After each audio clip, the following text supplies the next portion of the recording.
The Best of Living in Iowa is funded in part by the Gilchrist Foundation. Founded by Jocelyn Gilchrist, furthering the philanthropic interests of the Gilchrist family in wildlife and conservation, the arts and public broadcasting, and disaster relief. Funding for this program was provided by Friends, the Iowa Public Television Foundation. Generations of families and friends who feel passionate about the programs they watch on Iowa Public Television. Hello, this is Morgan Halgren. For 16 seasons, Living in Iowa told the tale of what it means to be uniquely Iowan. Tonight, we honor that spirit by bringing you another glimpse into our rich heritage with a few stories from our archives. In this episode of The Best of Living in Iowa, we'll listen to the traditional rhythms of Las Guitaras de Mexico as they honor their Hispanic heritage. See the strength of that special bond between police officers and their canine companions, and discover that it takes more than thinking big when it comes to giant pumpkins. Next to ethnic food, nothing defines a culture like its music. When people take root in a new country, they often find comfort in the familiar sounds of their native land. As our state becomes home to more and more people of Hispanic origin, you may find yourself tuning in to the magic of mariachi.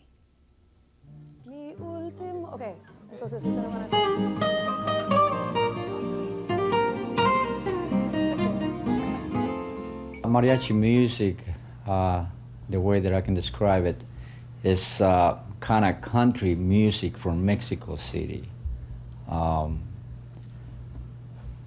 They just play also love songs, but more traditional songs that will make you feel goosebumps every time you hear the mariachi. Well, some they're about love, some is about the horse, the cows, just like in here, the country music, they can take everything, even the dog, they talk about everything.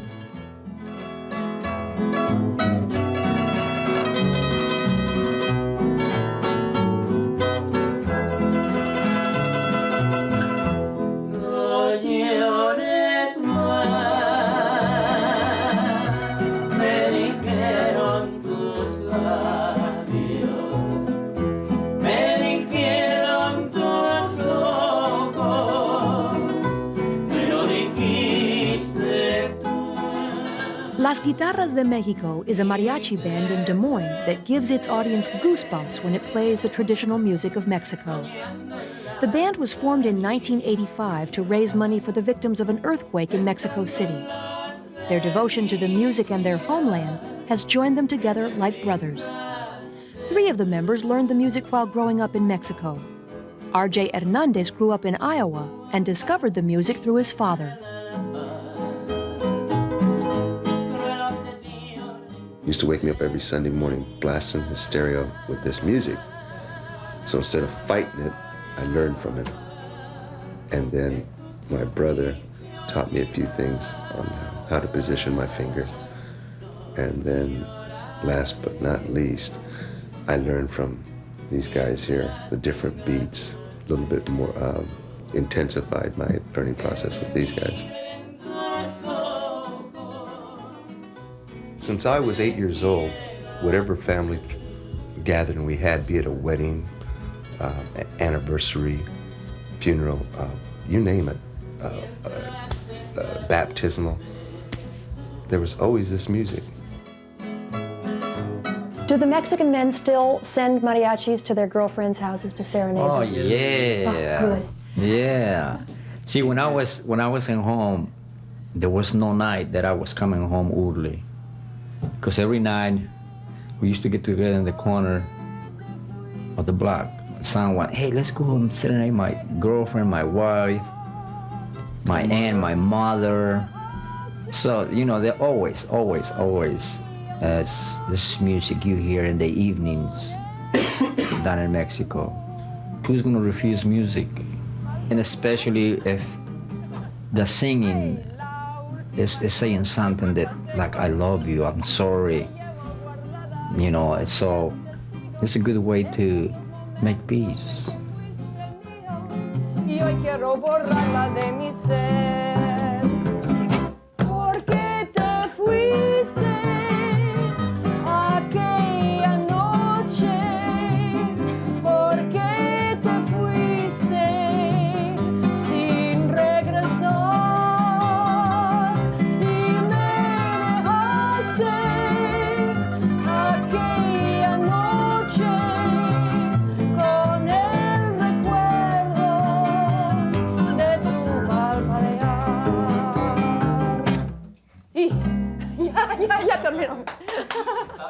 a ballad.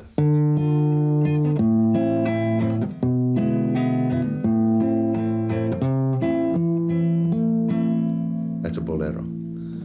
A little country, corrido.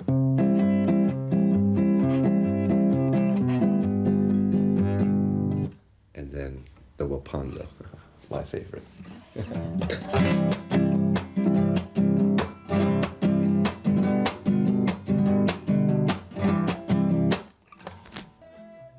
There are three basic styles of songs that mariachi bands play. Whatever the style, the songs are played from the heart and often touch the hearts of their audience.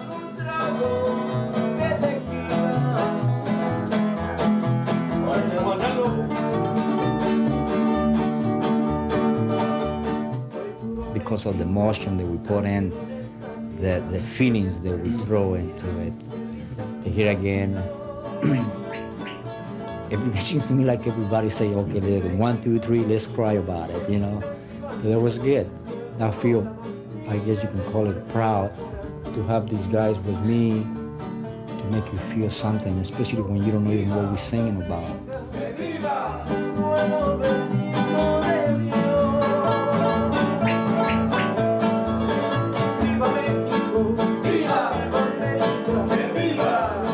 To me, mariachi represents Mexico.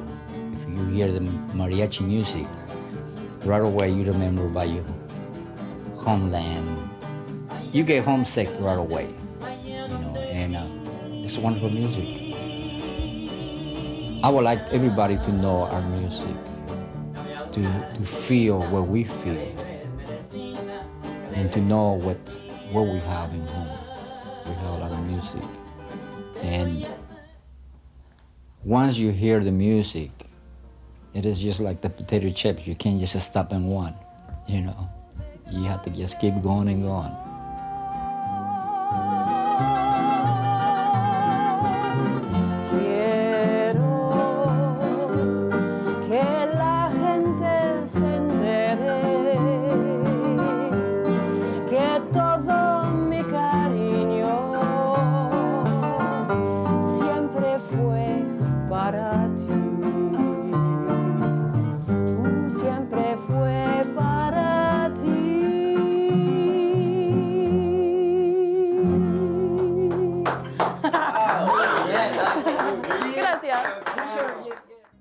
Although dogs are naturally endowed with a keen sense of smell, training them to sniff out crime is time-consuming and expensive. A well-trained police dog costs between $8,000 and $9,000, and that figure can jump to $20,000 when the costs of training both the officer and the dog are considered. What is not reflected in those figures is the emotional investment in these high-caliber canines.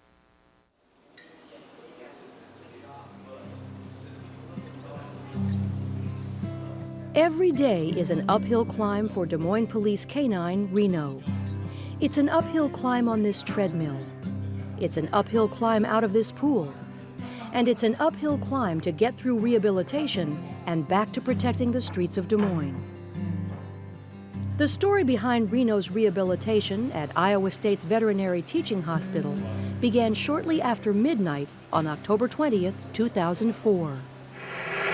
Good evening, everyone, and thanks for joining us. A Des Moines police officer says it was a fierce gunfight. It happened right. On that night, Reno and his handler, Senior Police Officer Tim Nading, were searching for a suspect hiding in the woods. Because the dogs can search a large area a lot faster than human officers can, we use the dog to search the area. Reno's nose led Nading and fellow officer Michael McTaggart directly to the suspect. But when the suspect opened fire on the officers, Reno found himself in the middle of the crossfire. Reno took a .45 caliber shot to the chest, as well as shots in his back and knees, shots intended for officers Nading and McTaggart. After the first shot, I heard Reno start whining and crying real loud, but he continued to do his job. And it wasn't until the situation was done with that I was able to check on my dog, and he was bleeding heavily, and he kind of came back and collapsed at my feet.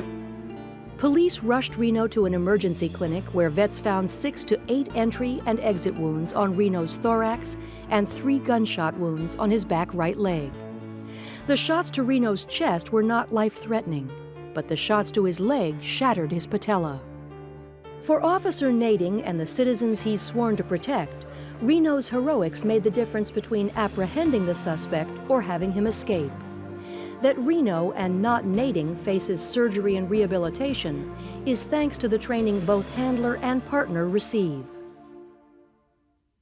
Here, good boy. Good boy. Des Moines Police canine handlers spend hours each week honing and maintaining their partners' skills. The time they spend training enables each of the police dogs to detect narcotics, find missing people, and apprehend suspects. Every other week, the canine department meets outside of each officer's patrol time to put the dogs through a crash course of tests. Today, that crash course is being held in this junkyard and abandoned warehouse. It's really important to maintain the dog's skill level because canine skills are just like any other skills or abilities that people have. They're perishable skills. If you don't practice them and use them, you lose that skill. This is playtime for the canines, but it means that the canine handlers have to start their day in freezing temperatures and on ice-covered ground. To warm up their canines, the officers hide their dogs' favorite toys in several of these demolished cars.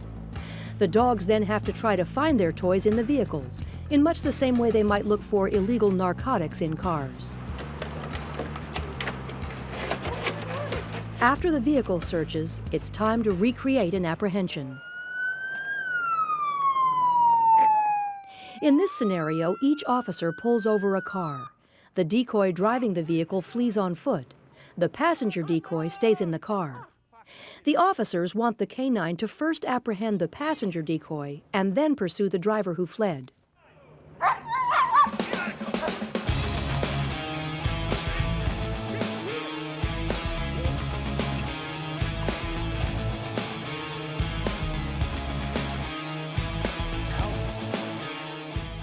Not all of the dogs get it right the first time. Good boy. You missed the one in the car, buddy. You could have had 2. But that's what training's for. The officers and their canines spend the second part of the day inside this warehouse simulating a building search of narcotics. Senior Police Officer Mike McDermott is hiding illegal drugs like marijuana, cocaine, and methamphetamines in these rooms. To make the test a little bit more difficult, he's also planting what the canine handlers call distractors, like dog food. The canines pass this test by staying focused on the scent of the narcotics and identifying their location in each of the rooms. So that a canine can identify the specific smell of the narcotics, the officers place its toy into a wooden box with the narcotics. The dog learns that by scratching on the box, he will get his toy and at the same time associate it with the smell of illegal drugs. The handlers take their canines on a tour of the building. The dogs search low and high. The officers know how important these trainings are, so they want them to be as realistic as possible. Sometimes that means putting on protective gear and getting a little rough. Sometimes that means turning off the lights. Other times it means the decoys have to act as if they were actual suspects. If some of the commands being given by the handlers sound like a foreign language, that's because they are. Emir, aus. Aus. The officers and dogs learn up to 30 voice commands in German, so only the officers can give their canines directions. The entire training process not only ensures police canines and their handlers can do their job on the street, it also creates a special bond between the two partners in crime. You can't explain the bond you have with your dog. The only person that can understand a bond that a canine handler has with their canine is another canine handler. There's just nothing, there's no words to describe it. He's your best friend. I spend more time with him than I do my wife or my family sometimes. And Officer Nading understands that bond. He understands that it's his turn to be there for Reno during his recovery. And Reno's positive attitude has moved the process along. In place of the aggression that Reno is used to showing on the streets is cooperation, driven by the will to recover. the rehab has probably done more for me than it has for him, because yes, it's helped him physically get better, but I've seen him push himself harder and harder every day, and he wants to go back to work so bad. It's too soon to tell if Reno will ever patrol the streets of Des Moines again, but that's the goal. Everyone agrees that Reno's rehabilitation is progressing very well. The external fixator that once held together Reno's shattered leg is gone, and so are the casts.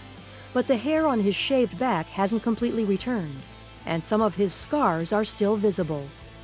The future for Officer Nading and his partner is still uncertain, but there is no doubt about the loyalty that exists between them. Ever since I came on to the Des Moines Police Department, I've had a male partner. Up until this point, I've had another person in the car with me. This was probably the best thing I did. If he's having a bad day, he doesn't show it. If I'm having a bad day, he picks me up and makes me feel better. He doesn't complain about the weather. He doesn't complain about anything that's going on. He just does his job. He's completely focused on my safety. He's the best thing that could happen, the best partner you could ask for, and he's just out there 100% to do his job, and that's all he cares about doing and pleasing me.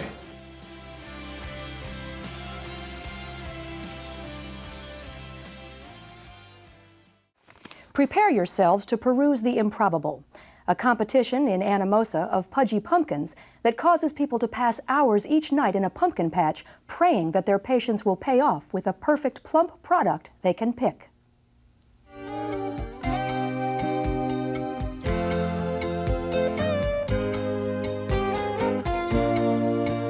Just think, Sally, when the great pumpkin rises out of the pumpkin patch, we'll be here to see him. What's that? What's that? The Great Pumpkin. Peanut's character Linus always held out faith that one day he would see the Great One. It's the great pumpkin. He's rising up out of the pumpkin patch. The people of Anamosa have their own larger-than-life stories about these bigger-than-life fruits. It's pretty big.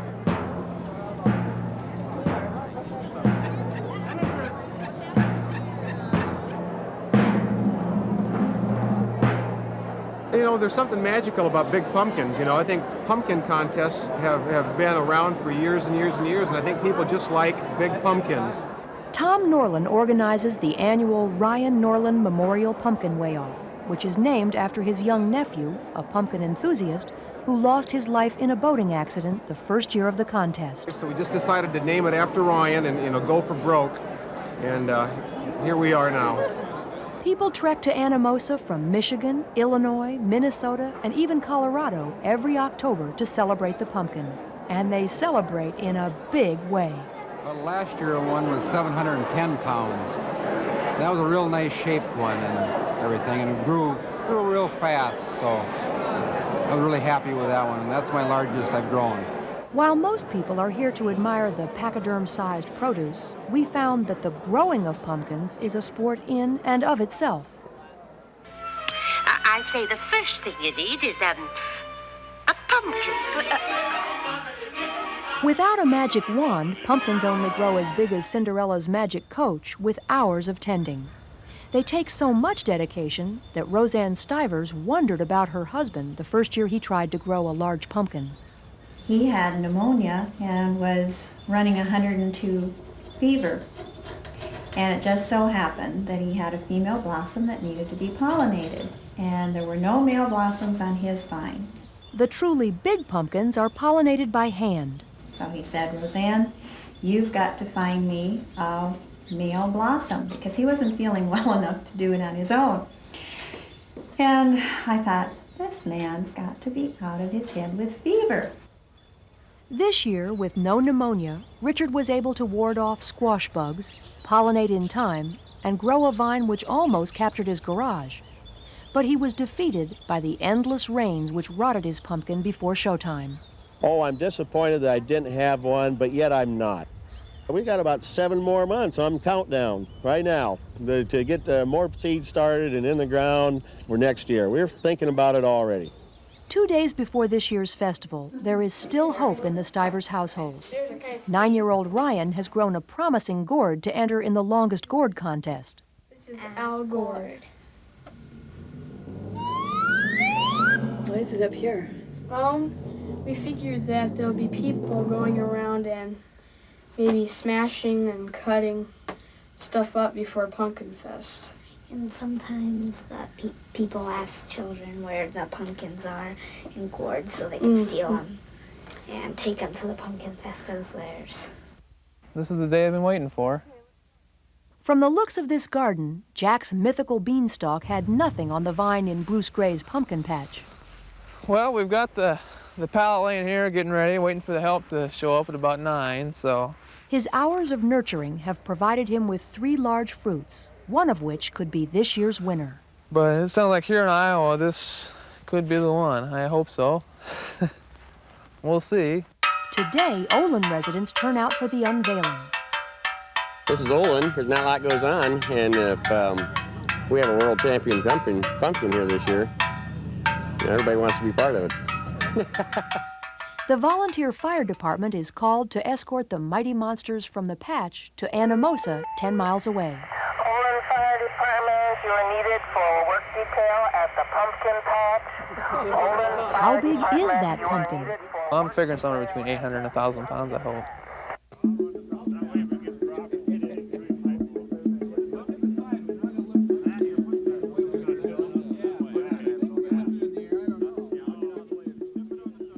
This is the pumpkin. I've got it named Lucifer, so.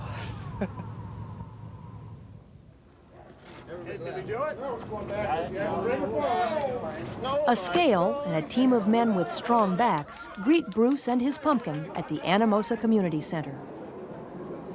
All the weights are being kept secret. Bruce has 2 more hours until he finds out who's won. The pumpkin cookies are really going. Probably the best of anything. These are made by my mother. A good supply of pumpkin pie, pumpkin bars, pumpkin snacks, and pumpkin toys and crafts are nearby to help ease the pain. I'm kind of sweating a little bit here. Some look pretty close. Yeah, I got one pretty good sized one up there. Bob Ruff planted seeds from last year's winning 710-pound pumpkin. Yeah, there's a lot of big ones up there. Anybody can win it. Well, welcome everybody to the 5th Ryan Norland Pumpkin Weigh-Off. How do you think we did? The mighty effort to grow a winning pumpkin gets a mighty good payoff. $2,000 and a chance for another $2,000 if they win the national best. Anamosa is one of 4 sites in the Great Pumpkin Commonwealth, which includes growers in the U.S. and Canada. Second place goes to Harold Hall. In the longest gourd contest, first place goes to none other than Al Gourd Sr. from Ryan Stivers' garden. From Anamosa with a 66 3/8 inch gourd. The biggest watermelon award goes to Bob Ruff of Garnavillo. First place watermelon. I don't know how you did it. It had been tough. The countdown of the top 10 pumpkins includes a 644-pound monster grown by Tom Norland, the organizer. Third place. It's down to the final 3. Jack Salentine of Wisconsin and Iowans Bob Ruff and Bruce Gray. Third place with a weight of 687.2 pounds goes to Jack Salentine from Oneida, Wisconsin. Good job, Jack. Good job, buddy. Bob Ruff's pumpkin is over there. Bruce Gray's is over there. This year, second place with a weight of 734.2 pounds goes to Bruce Gray from Olin, Iowa. Way to go, Bruce. Bob Ruff wins with an 803.1-pound pumpkin. I had my doubts. I didn't think it'd weigh up as much as what it did. The walls must be thicker in this one, so I come out ahead. Second place winner Bruce Gray is bruised, but still $1,000 richer. I was holding my breath when they got down to first, second, third. Bruce's name hadn't been mentioned. I don't know. I thought I had it, but it didn't work. But second place, I can't complain about that. Yeah, next year. Will be the year, I hope. That's what I said last year, too, but Just wait till next year, Charlie Brown. You'll see. Next year at this same time, I'll find a pumpkin patch that is real sincere.